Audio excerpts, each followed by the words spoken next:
की बोलो भारत माता की बोलो भारत माता की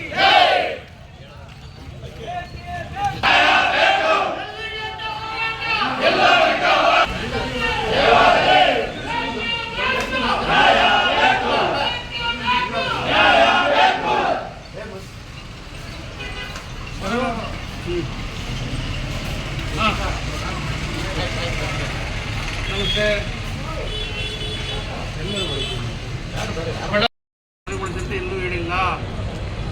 ದಿನಾಂಕ 15/9/2025 ಜಿಲ್ಲಾಧಿಕಾರಿಗಳು ಆರ್ಡರ್ ಮಾಡಿದರೆ ಈ ಆದೇಶದಲ್ಲಿ ಎಲ್ಲೂ ಉಲ್ಲೇಖ ಇಲ್ಲ. ರಸ್ತೆ ಬದಿ ವ್ಯಾಪಾರಿಗಳನ್ನು ತೆರವುಗೊಳಿಸಿಲ್ಲ. ಚನ್ನರಾಯಪಟ್ಟಣ ನಗರದಲ್ಲಿ 670 ಜನ ರಸ್ತೆ ಬದಿ ವ್ಯಾಪಾರಿಗಳಿಗೆ ಮುನ್ಸಿಪಾಲಿಟಿಯಿಂದ ಅಧಿಕೃತವಾಗಿ ಪರವಾನಗಿ ಕೊಟ್ಟಿದೆ. 55,000 ಲೋನ್ ತಗೊಂಡವ್ರು ಎಲ್ಲರೂ. ಇವತ್ತು ಏಕಾಏಕಿ ಇವರು ಬೆಳಗಿನ ಜಾವ 5 ಗಂಟೆ, ಇವತ್ತು ಬೆಳಿಗ್ಗೆ 5 ಗಂಟೆ ರಾತ್ರಿ ಹೋಗಿ ತೆರವುಗೊಳಿಸಿ ಲಕ್ಷಾಂತರ ರೂಪಾಯಿ ಲಾಸ್ ಮಾಡೋರೆ. ಒಂದು ಏನು ಸರ್ಕಾರಿ ಆದೇಶ ಹೇಳ್ತಾರೆ, ಆದೇಶದಲ್ಲಿ ಎಲ್ಲೂ ಇಲ್ಲ. ಇವ್ರು ಮಾಡಬೇಕಾಗಿರೋ ಕೆಲಸ ಏನು ಅಂತಂದ್ರೆ, ಸ್ಥಳೀಯ ನಗರ ಯೋಜನೆ ಪ್ರಾಧಿಕಾರದಲ್ಲಿ ಒಂದು ಕಟ್ಟಡ, ಒಂದು ಬಿಲ್ಡಿಂಗ್ ನ ಕಟ್ಟಬೇಕಾದ್ರೆ, ಕಮರ್ಷಿಯಲ್ ಬಿಲ್ಡಿಂಗ್ ನ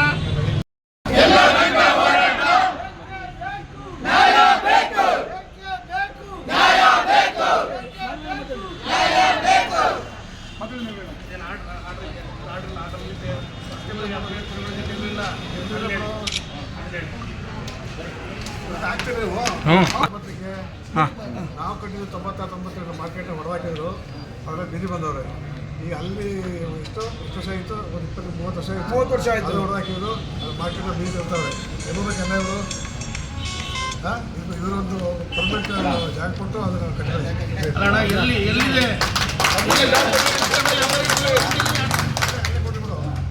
ಹೌದು ಕಟ್ತಾ ಬಿಲ್ಡಿಂಗು, ಹೊಸ ಬಿಲ್ಡಿಂಗ್ ಕಟ್ತಾವಲ್ಲ, ಅದೇ ಜಾಗ. ಕೆಳಗಡೆ ಕಂಪ್ಲೀಟ್ ನಮ್ಗೆ ಜಾಗ ಕೊಟ್ಟು ಮೇಲ್ಗಡೆ ಬಿಲ್ಡಿಂಗ್ ಮಾಡ್ಕೊಳ್ಳಿ. ಅವರು ಕೆಳಗಡೆ ಕಂಪ್ಲೀಟ್ ನಮ್ಗೆ ಜಾಗ ಕೊಡಲಿ. ಎಲ್ಲರಿಗೂ ಕೂಡ ಮಾರಾಟ ಮಾಡೋದು ಲೋಕಲ್ ಬದುಕೋರು ನಾವು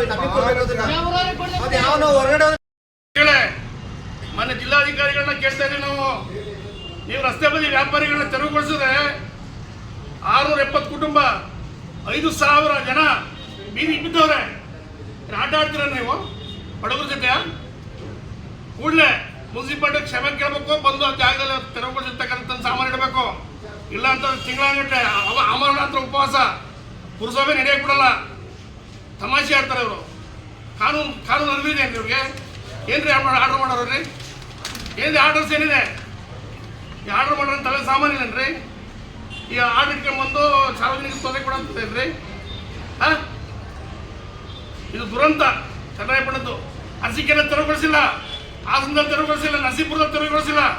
ಚನ್ನರಾಯಪಟ್ಟಣದಲ್ಲಿ ಯಾಕೆ ತೆರವುಗೊಳಿಸ್ಬೇಕು? ಹಾಸನದಲ್ಲಿ ಸಣ್ಣ ರಸ್ತೆಗಳಲ್ಲಿ ವ್ಯಾಪಾರ ಮಾಡ್ತಾರೆ, ಅದನ್ನ ತೆರವುಗೊಳಿಸೋಕ್ಕಾಗಿಲ್ಲ ಅವ್ರ ಕೈಲಿ. ಚನ್ನರಾಯಪಟ್ಟಣ ಯಾವುದೋ ರಾಜಕೀಯದ ಒತ್ತಡದ ಮೇರೆಗೆ ರಾಜಕಾರಣಿಗಳ ಮನೆ ಬಾಗಿಲಿಗೆ ಹೋಗಿ ಕಾಯಿಲೆಯನ್ನು ಒಂದೇ ಒಂದು ದೃಷ್ಟಿ ಇಟ್ಕೊಂಡು ಬೀದಿ ಬದಿ ವ್ಯಾಪಾರಿಗಳನ್ನ ಬೈಫರ್ಕೇಟ್ ಮಾಡೋಂಥದ್ದು ದೊಡ್ಡ ದುರಂತ ಇದೆ ನಮ್ಮ ಚನ್ನರಾಯಪಟ್ಟಣದ್ದು. ಇದು ಕೂಡಲೇ ವಾಪಸ್ ತಗೋಬೇಕು ಮುಖ್ಯಾಧಿಕಾರಿಗಳು. ಜಿಲ್ಲಾಧಿಕಾರಿ ಸ್ಪಾಟಿ ಬರಬೇಕು. ಇದು ಹೋರಾಟ ತುಂಬ ಹತ್ತಿರಕ್ಕೆ ಹೋಗುತ್ತೆ. ರೈತರು ಬರ್ತಾರೆ, ಮುಂದಿನ ದಲಿತ ಸಂಘಟನೆಗಳು ಎಂಟ್ರಿ ಆಯ್ತೀವಿ, ಮತ್ತೆ ರೈತ ಸಂಘಟನೆಗಳು ಎಂಟ್ರಿ ಆಯ್ತಾರೆ. ನಾವು ಮುನ್ಸಿಪಾಲಿಟಿಲಿ ಸುಗಮವಾಗಿ ಕೆಲಸ ಮಾಡಬೇಕು ಅಂದರೆ ಕಾನೂನುಬದ್ಧವಾಗಿ ಕೆಲಸ ಮಾಡಿ. ನೀವು ಈ ಆರ್ಡ್ರಲ್ಲಿ ಎಲ್ಲೂ ಬೀದಿ ಬದಿ ವ್ಯಾಪಾರಿ ತೆರವುಗೊಳಿಸುತ್ತ ಇಲ್ಲ. ತಪ್ಪು ಮಾಡೋರೆ, ನಷ್ಟ ಕಟ್ಕೊಡ್ಬೇಕೀಗ.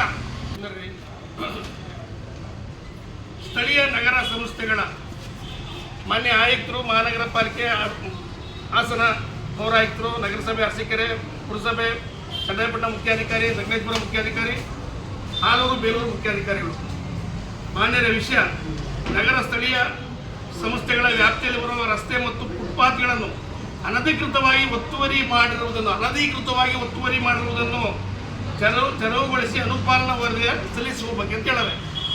ಮೊನ್ನೆ ಜಿಲ್ಲಾಧಿಕಾರಿ ಹಾಸನ ಇವರ ಆದೇಶ ಸಂಖ್ಯೆ ಅಧ್ಯಕ್ಷತೆಯಲ್ಲಿ ನಡೆದ 15/9/2025 ಸಭೆಯಲ್ಲಿ ನಿರ್ದೇಶನದಂತೆ ಮೇಲ್ಕಂಡ ವಿಷಯಕ್ಕೆ ಸಂಬಂಧಿಸಿದಂತೆ ಜಿಲ್ಲೆಯ ಎಲ್ಲ ನಗರ ಸ್ಥಳೀಯ ಸಂಸ್ಥೆಗಳ ವ್ಯಾಪ್ತಿಯಲ್ಲಿ ರಸ್ತೆ ಮತ್ತು ಫುಟ್ಪಾತ್ಗಳನ್ನು ಅನಧಿಕೃತವಾಗಿ ಒತ್ತುವರಿ ಮಾಡಿರುವುದರಿಂದ ಸಾರ್ವಜನಿಕರು ಹಾಗೂ ವಾಹನಗಳಿಗೆ ಸುಗಮ ಸಂಚಾರಕ್ಕೆ ಅಡಚಣೆ ಉಂಟಾಗಿ ರಸ್ತೆ ಅಪಘಾತಗಳು ಆಗುತ್ತಿರುವ ಜೊತೆಗೆ ಸಾರ್ವಜನಿಕರ ಪ್ರಾಣಹಾನಿ ಆಗುತ್ತಿದೆ. ತೆರವುಗೊಳಿಸಬೇಕಾದ್ರೆ ಯಾವುದಿವರು ಸೆಲ್ಲರ್ಗಳು ಬಾಡಿಗೆ ಕೊಡೋಲ್ಲ, ಲೈಸೆನ್ಸ್ ಕೊಡೋಲ್ಲ, ಅಧಿಕಾರಿಗಳು ಸಸ್ಪೆಂಡ್ ಮಾಡಬೇಕು. ಸೆಲ್ಲರ್ದು ಬಿಲ್ಡಿಂಗ್ ತಗಡೆ ಸೆಲ್ಲರ್ ಪಾರ್ಕಿಂಗಿಗೆ ರಸ್ತೆ ಸುಗಮವಾಗಿ ರಸ್ತೆ ಸಂಚಾರ ಆಗ್ಬೇಕಾದ್ರೆ ನೀವು ಸೆಲ್ಲರ್ಗಳು ತೆರವುಗೊಳಿಸಿ, ಲೈಸೆನ್ಸ್ ಕ್ಯಾನ್ಸಲ್ ಮಾಡಿ ಪಾರ್ಕಿಂಗ್ ಅವಕಾಶ ಮಾಡಿಕೊಡಿ. ಇಲ್ಲಿ ರಸ್ತೆ ಬದಿ ವ್ಯಾಪಾರಿಗಳ ತೆರವುಗೊಳಿಸಿ ಅಂತೆಲ್ಲ ಕಾನೂನು ಇದೆ. ಅವ್ರು ಯಾರ್ರಿ ತಲೆ ಸಾಮಾನ್ಯ ಮುಖ್ಯಾಧಿಕಾರಿಗೆ ಓದಕ್ಕೆ ಆರ್ಡ್ರ್ ಓದಕ್ಕೆ ಗೊತ್ತೇನ್ರಿ? ಮೇಲಧಿಕಾರಿಗಳು ಬರಲಿ, ಅಲ್ಲಿ ಗಂಟೆ ಮೇಲೆ ಕೇಳಲ್ಲ. ಜಿಂದಾಬಾದ್ ಜಿಂದಾಬಾದ್ ಜಿಂದಾಬಾದ್ ಜಿಂದಾಬಾದ್. ರಸ್ತೆ ಬದಿ ವ್ಯಾಪಾರಿಗಳ ಹೋರಾಟಕ್ಕೆ, ರಸ್ತೆ ಬದಿ ವ್ಯಾಪಾರಿಗಳ ಹೋರಾಟಕ್ಕೆ, ರಸ್ತೆ ಬದಿ ವ್ಯಾಪಾರಿಗಳ ಹೋರಾಟಕ್ಕೆ ಬೇಕೇ ಬೇಕು, ನ್ಯಾಯ ಬೇಕು, ಬೇಕೇ ಬೇಕು, ನ್ಯಾಯ ಬೇಕು, ಬೇಕೇ ಬೇಕು, ನ್ಯಾಯ ಬೇಕು. ಎಲ್ಲಿ ಗಂಟ ಹೋರಾಟ, ಗೆಲ್ಲುವವರೆಗೂ ಹೋರಾಟ, ಯಾತಕ್ಕಾಗಿ ಹೋರಾಟ, ನ್ಯಾಯಕ್ಕಾಗಿ ಹೋರಾಟ, ಎಲ್ಲಿ ಗಂಟ ಹೋರಾಟ, ಗೆಲ್ಲುವವರೆಗೂ ಹೋರಾಟ, ಯಾತಕ್ಕಾಗಿ ಹೋರಾಟ, ನ್ಯಾಯಕ್ಕಾಗಿ ಹೋರಾಟ, ಬೇಕೇ ಬೇಕು, ನ್ಯಾಯ ಬೇಕು, ಬೇಕೇ ಬೇಕು, ನ್ಯಾಯ ಬೇಕು. ಜಿಂದಾಬಾದ್ ಜಿಂದಾಬಾದ್. ಅಂಬೇಡ್ಕರ್